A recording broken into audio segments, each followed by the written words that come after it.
Assalamualaikum warahmatullahi wabarakatuh.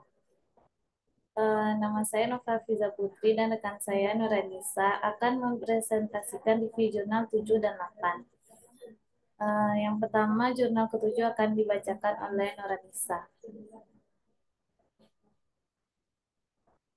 Jurnal 7 yaitu berjudul Permintaan dalam Ekonomi Mikro dengan jurnal Edunomik dengan volume 2 halaman 15-24 tahun 2014 yang ditulis oleh Yopi Nisa Febianti.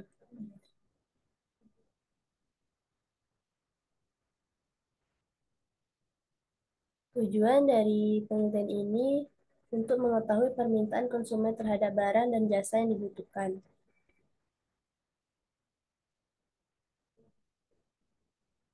Hasil dan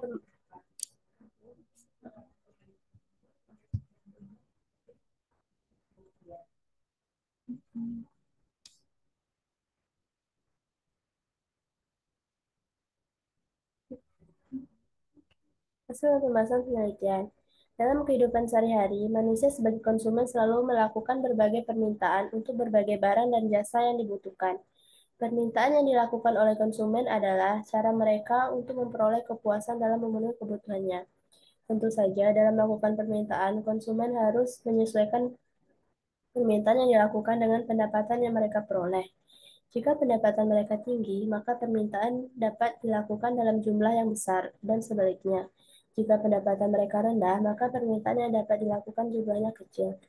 Selain pendapatan, harga pun sangat mempengaruhi permintaan konsumen terhadap barang dan jasa. Semakin mahal harga barang atau jasa, konsumen akan mengurangi konsumsi barang atau jasa tersebut atau beralih mencari barang atau jasa yang sama meskipun dilihat dari pendapatannya.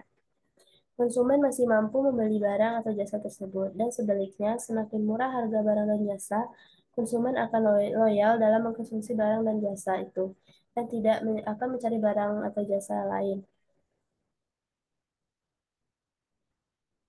Kesimpulan, permintaan merupakan salah satu pokok bahasa dalam pembelajaran teori ekonomi mikro. Permintaan merupakan sesuatu hal yang dilakukan individu atau kelompok sebagai konsumen untuk memenuhi kebutuhan akan barang dan jasa pada berbagai tingkat harga dan waktu tertentu, juga disesuaikan dengan pendapatan yang tersedia.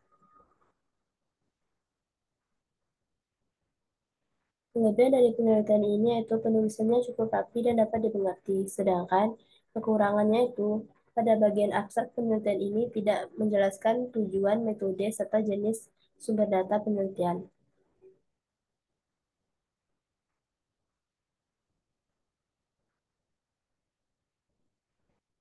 Baiklah, saya akan melanjutkan jurnal yang ke-8, yaitu yang berjudul Analisis Pengaruh Pendapatan Terhadap Perilaku Konsumsi Mahasiswa Universitas Samudra di Kota Laksa.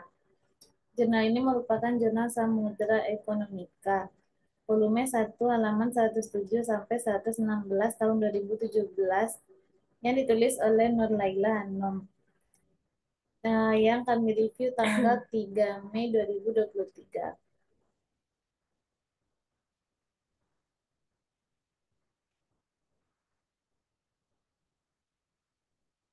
Tujuan penelitian ini untuk mengetahui pengaruh pendapatan terhadap perilaku konsumsi mahasiswa UNSAM di Kota Laksa.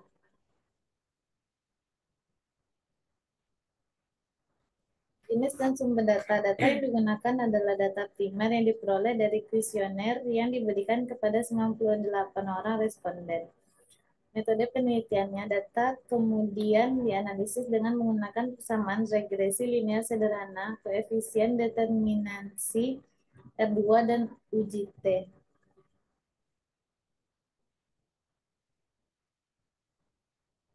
Hasil dan pembahasan penelitian. Hasil persamaan regresi linear sederhana diperoleh C sama dengan 22304,630 tambah 0,945Y. Konstanta sebesar 22304,6030 merupakan nilai dari konsumsi sebelum dipengaruhi oleh pendapatan. Artinya tingkat konsumsi tetap harus ada sebesar 22304,630. Kemudian koefisien regresi sebesar 0,945 merupakan nilai pendapatan dari pendapatan yang memberikan pengaruh positif terhadap tingkat konsumsi mahasiswa UNSAM. Dan bila ditingkatkan pendapatan 100.000, maka akan meningkatkan konsumsi sebesar 94.500. Kemudian dapat diketahui pula nilai efisiensi determinasi atau R square sebesar 0,989 atau 98%. Dan dapat dinyatakan bahwa sebesar 98% variabel pendapatan memberikan pengaruh terhadap tingkat konsumsi mahasiswa UNSAM di Kota Langsa dan sisanya sebesar 2% dipengaruhi oleh variabel lain yang tidak masuk ke dalam estimasi penelitian ini. Variabel tersebut adalah pendapatan tambahan. Uji T diperoleh T hitung besar T tabel atau diperoleh 91,166 besar dari 1,66071. Dengan demikian, HO ditolak dan HA diterima sehingga dapat dinyatakan bahwa pendapatan berpengaruh positif dan signifikan terhadap tingkat konsumsi mahasiswa UNSAM di Kota Langsa.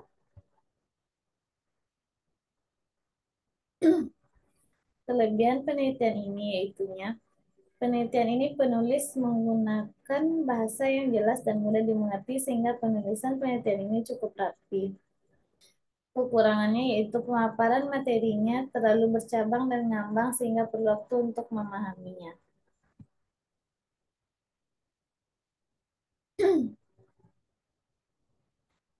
Sekianlah presentasi dari kami mengenai jurnal yang 7 dan 8. Jika ada kesalahan, mohon maaf. Assalamualaikum warahmatullahi wabarakatuh.